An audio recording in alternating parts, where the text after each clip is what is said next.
We are in the middle of the road where the president is trying to stabilize the Middle East, but the enemies of peace are still there and strong. President Trump and Prime Minister Netanyahu met today at the White House as history is unfolding in the Middle East, thanks in large part to their bold leadership. Is the world's most chaotic region about to experience an unprecedented period of peace? Or are there more shockwaves to come? Joining us now to break it down is our good friend, Dr. Walid Phares, Co-Secretary General of the Transatlantic Parliamentary Group, former advisor to President Trump, best-selling author of Iran, an Imperialist Republic and U.S. Policy, and of course, one of the world's top experts on the Middle East, global geopolitics, and national security. Walid, always great to see you. And hey, what a day.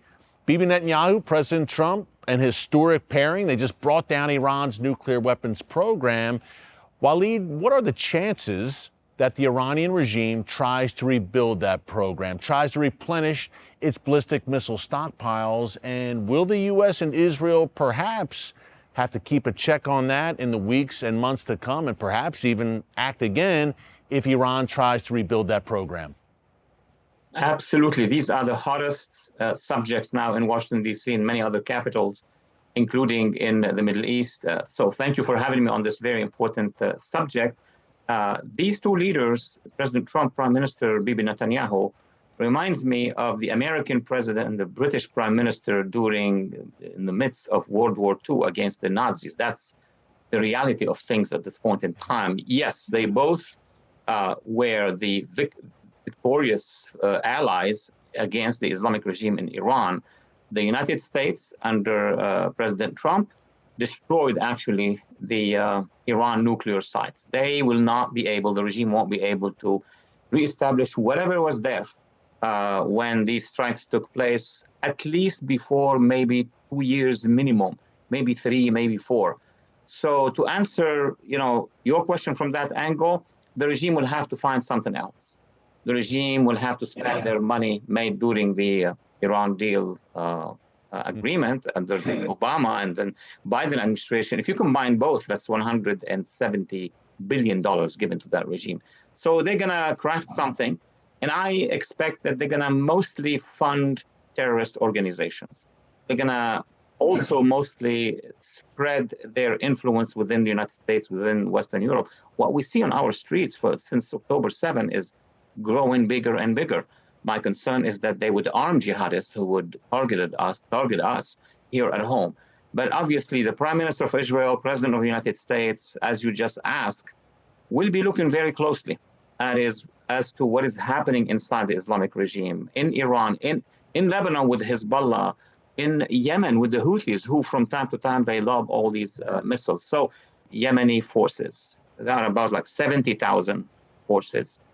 If those are supported, and they are Yemenis, and they have had successes against the Houthis in the past, if those are unleashed with an air superiority by the U.S. and Israel, your Houthis will be gone. Walid, you've been talking a lot recently on X and elsewhere about Syria. We've got rumblings now that the new Syrian leadership may actually make peace with Israel. Number one, can this new Syrian regime be trusted? And number two, what should the Trump administration's posture be towards the Syrian leadership, which has a jihadi past, of course? What a fantastic question. It reminds me of our discussions over the past 25 years.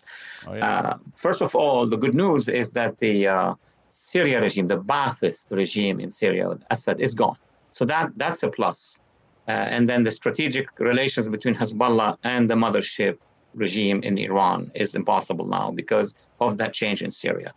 Having said that, there are some news that we need the attention of the public, the American public, the Western public, which is that the regime now in Syria, which was HTS, Hayat Tahrir al-Sham, is a jihadi organization. It has not changed their ideology. They have committed a lot of attacks against Christians in the past, but mostly Alawite civilians in the northwestern part of Syria, is threatening the Kurds to disarm them. And most lately, they have been also threatening the Druze, Israel's allies. So that has to be taken into consideration. There have been massacres along the coast of northwestern Syria, the Mediterranean coast. But at the same time, International community wants stability. So we have to be balancing between stability and the rights of these communities. Best thing to happen is to give those communities self-protection, some autonomous, like the Kurds in northern Iraq. That was the best project we've done in Iraq for many, many years. So I hope Congress and the administration will craft a policy that would tell this regime, okay, you want to give an experience, you're going to try to change. We have some time for this, but we don't have time to see your militias attacking Alawites, Druze, Christians, and Kurds. As far as the peace treaty, for a jihadist, they're going to tell you always stories. So the administration will have to accept the idea that Syria as a country is moving towards peace. But that regime has to reform first. We need to see the reform. We need to hear them saying, we are letting go of jihadism. Once that is done, then we are going to a peace agreement and eventually to the Abraham Accord. Let's see what happens on the ground. Yeah, great points all around, Walid. And hey, next door to Syria, in Lebanon, a place you know very well, there are attempts to get Iran's most lethal proxy, Hezbollah, to disarm. Do you think those attempts will be successful? Hezbollah, of course, they were smashed in the war with Israel, but they still possess a very large arsenal of weapons. What are the odds that Hezbollah would actually disarm, or that the Lebanese government could get them to disarm? Oh, goodness, Eric, I've worked on this matter since at least 2004, when we got a UN resolution from the Security Council that actually asked the Ba'ath forces to withdraw from Lebanon. They did a few months later. But then Hezbollah to disarm. Hezbollah refused to disarm as long as the mothership in Iran, the Khomeini regime, tell them, do not disarm, do not surrender. Tehran wants Hezbollah to stay armed in Lebanon, not just to threaten the Lebanese and establish a Khomeini-style regime in Lebanon, but to be on the front against Israel. That's the real reason. So to the question of, is the administration, is Israel, are the Arab moderates in one line to request the disarming of Hezbollah? Absolutely. The U.S. is putting a lot of diplomatic pressure. Israel has done a lot of bombing in the past. We know the results. But Hezbollah's response, which was yesterday, they're not going to let go of the weapons. So in Lebanon, Hezbollah has some supporters, 20%. Now we're going to see what the U.S., Israel, Arab moderates, and the population of Lebanon will do together. We need an alignment of planets. All of those should be on one side, and then put pressure on Hezbollah. And that pressure, Eric, could be of all sorts: diplomatic, political, economic, and of course military at the end of the day.